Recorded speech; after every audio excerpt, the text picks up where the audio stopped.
This is the Sabbath School lesson for the fourth quarter, 2021. Lesson 6 from our series Present Truth in Deuteronomy is titled, For What Nation Is There So Great? Ready for teaching on November 6, and I'm Percy Harrold. Wednesday, November 3. For what nation is there so great? What follow in the next few verses after Deuteronomy 4:4 are some of the most profound and beautiful texts in all Scripture. The Hebrew is magnificent. One could argue that, in essence, the message of Deuteronomy is found right here, and everything else is commentary. As you read these texts, think about various ways the principle here could be applied to us today as well. Read Deuteronomy chapter 4, verses 5 to 9. Why would the Lord through Moses have said what he did here to Israel? Deuteronomy 4, beginning at verse 5. Surely I have taught you statutes and judgments, just as the Lord my God commanded me, that you should act according to them in the land which you go to possess. Therefore be careful to observe them, for this is your wisdom and your understanding in the sight of the peoples who will hear all these statutes, and say, Surely this great nation is a wise and understanding people.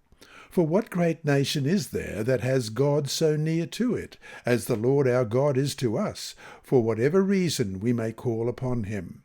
And what great nation is there that has such statutes and righteous judgments as are in all this law which I set before you today?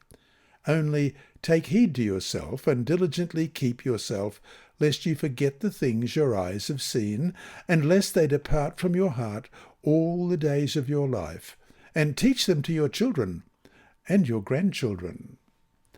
The Lord wants the people to realize that they have been called, chosen for a special reason. They are a great nation, just as God had called Abram right before the first call out of the Chaldees, that I will make you a great nation, in Genesis chapter 12 and verse 2. Also, we're going to look at Genesis 18, verse 18. So Abraham shall surely become a great and mighty nation, and all the nations of the earth shall be blessed in him. But the purpose of making them great was that they could be a blessing, as it says in verse 2 of chapter 12, to all the families of earth, as it says in verse 3. Let's read both those verses. Genesis 12, verses 2 and 3. I will make you a great nation, I will bless you and make your name great, and you shall be a blessing. I will bless those who bless you, and I will curse him who curses you, and in you all the families of the earth shall be blessed. And though the ultimate blessing would be that Jesus, the Messiah, would come through their bloodline, until then they were to be the light of the world. I will also give you as a light to the Gentiles, that you should be my salvation to the ends of the earth, we read in Isaiah 49, verse 6. Not that salvation was found in them, but that through them the true God, who alone can save, was to be revealed. Israel was worshipping and serving the God who created the cosmos, the Lord of heaven and earth. The pagans were worshipping rocks, stones, wood, and demons, as we read in Deuteronomy 32:17. They sacrificed to demons, not to God, to gods they did not know, to new gods, new arrivals that your fathers did not hear. And Psalm 106, verse 37. They even sacrificed their sons and their daughters to demons. What a stark difference! In these verses, Moses pointed to two things that made Israel special. First, the Lord was near to them, as he was in a unique way, such as through the sanctuary.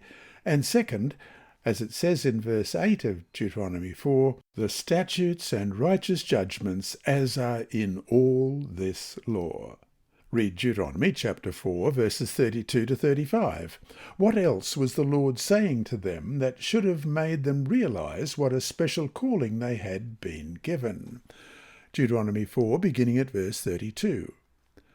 For ask now concerning the days that are past, which were before you, since the day that God created man on the earth, and ask from one end of heaven to the other whether any great thing like this has happened, or anything like it has been heard. Did any people ever hear the voice of God speaking out of the midst of the fire, as you have heard, and live?